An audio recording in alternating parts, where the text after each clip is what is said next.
2023 saw one of the most exciting Imsa seasons in recent memory. We saw photo finishes at the season opener, the introduction of the brand new LMDH cars, and fans flocking to the track to see all the action. Yes, there was a lot that happened on track this season, but I've done my best to narrow it down to the 7 biggest things you need to know coming out of this 2023 season.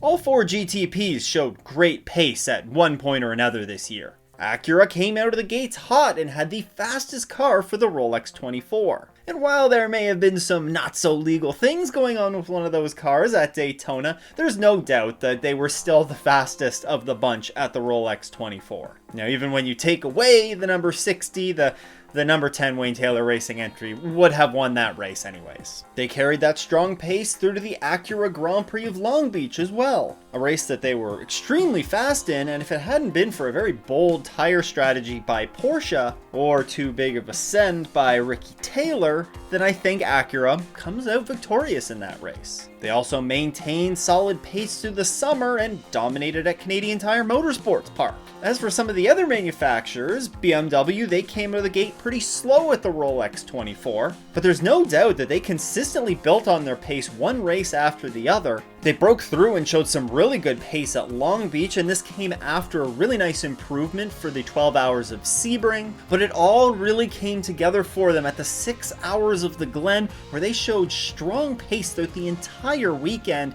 and ended up walking away from that race with a win. That was BMW's first win of the season, and they would continue to be competitive throughout the remainder of the season. Now, Cadillac, they arguably showed the most consistent pace throughout the season of anyone. They showed really solid pace at some of the high-speed tracks like the Rolex 24, at rough tracks as well such as Sebring, and then showed good pace at the really flowing tracks like Laguna Seca and Road Atlanta. Of course, they picked up the championship as well, so it's hard to say they had a bad season. And then that leaves us with Porsche. At the beginning of the season, I think many were calling Porsche the favorites to take the championship titles at the end of the year. They not only had the most testing under their belt, but they were the only manufacturer that was far enough along in their development process to really commit to customer cars. Now, I'm not going to say that this strategy sort of backfired on them, but I do think it took them a little bit longer than some of the others to get fully up to pace with the car. Yes, they did win at Long Beach pretty early in the season, but I would chalk that up to being a brilliant strategy call as opposed to those cars being dominant on pace. In fact, the weekend where they really started to emerge, I would say, was Watkins Glen.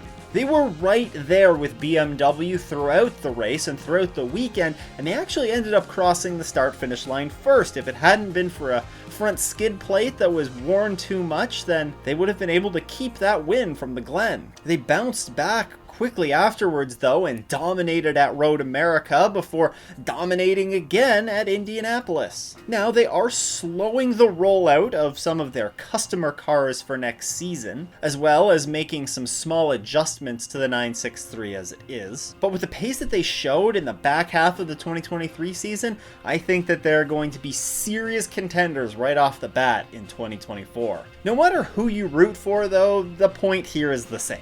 All 4 cars were strong or dominant at one point or another this season. It just may have happened that at certain tracks, one car would just emerge above the rest, but really that's what you want. The BOP was great for the most part, and it allowed the car's sort of natural performance and tracks that are going to benefit it more than at others to really emerge and play itself out over the course of the season. It's no secret that sports car racing hit a pretty big boom period this year. Fans, team members, and drivers just couldn't stop talking about how packed the tracks were at pretty much every race this season. And frankly, I noticed it as well. The moment where I noticed it with my own eyes for the first time was at Canadian Tire Motorsport Park in July. I was looking around and I couldn't believe how many fans had turned out on a Friday for practice. It was packed and fantastic to see so many campers, so many people wandering the paddock, and just so many people out enjoying the sport. And it really doesn't look like it's going to die down anytime soon either. For instance, the 24 Hours of Le Mans, which, yes, I understand takes place in Europe, but there's still many parallels that we can draw here. The tickets for the 2024 24 Hours of Le Mans sold out in just a couple of hours. It was incredible, and I'm sure that we're going to see continued uptick in interest over the course of next season as well. But it's not just the racing product on the track that's attracting fans to these various sports car championships. It's various pieces of media, such as Imsa's Win the Weekend docu-series, which if you haven't seen it yet, I highly recommend you go check out. But it did a great job of attracting new fans and also engaging existing fans. The WEC does some great pieces on their YouTube channel as well as the Road to Le Mans YouTube series done by Porsche that follows Michael Fassbender's journey as he's progressed up the racing ranks and ultimately getting to race at Le Mans. In fact, they just released a movie for that series as well. The takeaway here is sports car racing is booming, and I don't see that changing in the immediate future. Daytona saw the closest finish ever. Sebring saw the top two battle it out right to the bitter end. At Laguna Seca, we saw the top three battling it out throughout the entire second half of the race. And those battles would just continue over into the 6 hours of the Glen, where unfortunately there was an incident that involved 3 of the leading LMP2 cars. But of course, there was a battle right down to the final stint of that race, once again, for the win. When it all boiled down to it at the end of the season, there were 5 different winners of the 6 points paying races over the course of the season. Really, this class just continues to fly under the radar for the extremely high quality of racing that it puts on. Heck, the championship was even decided at the last race of the season heading into the final couple of hours. It was a grind right down to the bitter end. Like I've said, it put on some incredible racing, and I think we're only going to see that continue into next year as the class expands and more extremely strong teams come over from the WEC. Teams like Inter Europol and a couple of United Autosports entries are the teams that are going to be joining the grid next year, in addition to many very strong LMP3 teams that are taking that step up to LMP2. Needless to say, I fully expect this class to continue putting on some of the best racing on the Imsa grid next year. Alright. I've seen the comments, I've seen the requests, and I'm finally happy to announce that Off in the S's is getting merch. At launch, there's going to be hats, t-shirts, and hoodies, but of course, if there's anything that you don't see, then feel free to let me know, leave me a comment. If you're interested, you can head to merch.offinthes's.com or click the link in the description. With the store launching on Black Friday, there's going to be some great deals that are available for you, and those deals are going to extend for the next couple of weeks, so make sure to take advantage of those. Alright though, let's get back to the big takeaways. Ah yes, LMP3, the class that everybody loves to hate. Well, the 2023 season was the last season that it's going to be present on the WeatherTech Championship grid. And while they certainly had their moments of good racing this year, it was a couple of bad races, bad incidents that I think kind of overshadowed all the good that they had this year. We saw some really spaced out racing at the Rolex 24 between first and second place after mechanical issues plagued virtually the entire field, except for the number 17. Sebring didn't really get any better after the, of course, iconic incident where an LMP3 collided with one of the Porsche GTP cars under full course yellow conditions. Thankfully, that collision did not end the Porsche's race, although it would end later in the race. But it wouldn't get any better at the Glen either. There, yet another LMP3 mistake cost 2 competitive GT cars their race, and got a Cadillac GTP entry involved as well. Now, to be fair, things would settle down for the remaining races in the season, but needless to say, many people are not going to be sad to see them go. As I mentioned a moment ago though, many of the teams have thanked thankfully sorted out some plans to remain in Imsa for the future seasons. Andretti Autosport will be running a Porsche in the GTD class next year. Number 74 Riley entry that dominated the season will move up to LMP2. AWA are of course moving to a 2-car GTD effort, running customer Corvettes. Sean Creech Motorsport also moves up to the LMP2 class, running a Ligier, which is the only Ligier in basically a spec Orca class. At Junior 3 Racing will be United Autosport's US base for their 2-car LMP2 campaign. Now let's just reflect on LMP3 for a moment here. The class did a lot for Imsa when the grid sizes were smaller. They added a boost in the number of entries that we would see in every race. But with the immense growth that we've seen across all of the classes in recent years, there isn't really that need anymore for the additional LMP3 cars on the grid. It seems like a pretty good time for these amazing sounding cars to bid farewell from the WeatherTech Championship grid, but they still will be present in Imsa in the VP Racing Fuel Sports Car Challenge. So with that, we say thank you LMP3 for all of the moments good and I suppose bad from recent years.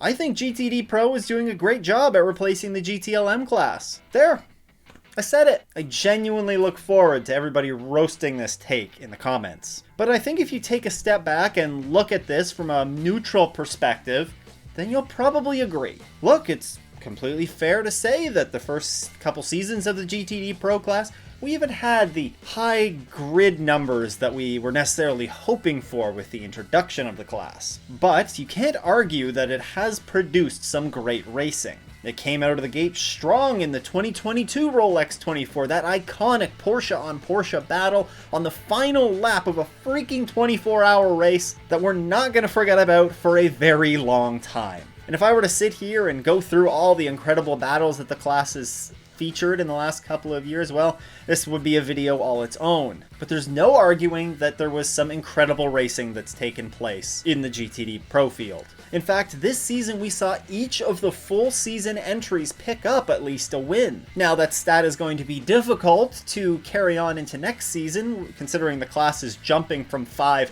to 10 entries, but the point that I'm trying to make here is that these are extremely good and balanced lineups, and any time that you see all of your regular competitors duking it out for wins and podiums, I think you got to admit that that's some pretty darn good racing that they've had. The jump up to 10 entries next year is also a very healthy increase, and it's going to be very enjoyable to see them duke it out once again at the Rolex 24. Oh yeah, and this class next season might have the biggest storyline on the Imsa grid going for it, as the return of Ford and Corvette's new GT3 spec car are going to be going at it head-to-head once again. Sure, GTD Pro features lineups that are packed with factory drivers, but that did not keep the Pro-Am GTD class from impressing and at times outpacing their Pro class counterparts. Now it should be noted that since it is a Pro-Am class, there are Pro drivers that are competing here as well, and definitely no slouches by any means, but I do think you need to shout out many of the Am drivers that showed very good pace over the course of the season. In fact, this season there were also multiple times where the GTD class winner finished ahead of the GTD Pro class winner. Now, I know some of these times were helped by Imsa's wave around rules and whatnot, but regardless, it was something that was frequently popping up in conversation over the course of the season. To top it all off, the number 1 Paul Miller Racing BMW dominated GTD so much, winning 5 races, that they're moving up to the GTD Pro class next season, keeping intact their full season lineup. It's pretty impressive stuff. Now, despite this dominant entry moving up to the Pro class, there are still many strong drivers that are going to be competing in GTD and be announced in the lead up to the 2024 season, in a class that will see a modest increase in the number of entries up to 17. Main takeaway from this is that GTD class features some extremely quick drivers, and I don't see that changing going into the 2024 season. The The addition of the LMDH formula has helped create a huge period of growth in sports car racing as a whole. Imsa has certainly benefited from this and seen tremendous growth to the point where LMP3 has had to be cut from the WeatherTech Championship grid. Now, much of that growth has come in the form of new entries being added to the top class GTP. During the final season of DPI, there were only 6 full season entries that were entered in the championship, but in the first season of the GTP class we saw that immediately jump up to 8. And that's not counting the JDC and Proton customer Porsches that we saw enter at the midway point of the season. 2024 is slated for even further growth as Lamborghini is going to be joining the grid for 4 of the 5 Michelin Endurance Cup races. And we're also expected to see the Aston Martin Valkyrie on the grid in 2025. And if we're lucky, maybe even the Alpine will come over as well. Now this is great and all, but every entry that's going to be on the grid except for the JDC and the Proton Porsches are all factory efforts. This leaves the question, when the heck are we going to see more customer cars come to the Imsa grid? As we know, Porsche is the only manufacturer selling customer cars right now, but even that has recently been put on hold with supply chain issues that they're fighting. Other manufacturers initially planned on making customer cars available, but have since gone pretty quiet about making those cars available for sale. Now, it may just be that we need to be a little bit more patient and wait for some of these supply chain issues to clear themselves up before we start seeing more customer cars become available. But I think until that happens, it's going to be a pretty slow rollout of customer entries. However, we do still have the positive that there are a number of new factory efforts that are expected to join the Imsa grid in the coming years. Now, as I just pointed out, Aston Martin are looking to join the Imsa grid in 2025 with their new Valkyrie LMH entry. You can learn all about that and 6 other pieces of off-season news right here. Huge shout out to all of the Patreon supporters. If you too want to support the show, then you can head to patreon.com/offinthe-S's. Once again though, thanks for tuning in. I hope everyone has a great race weekend and doesn't go off in the S's.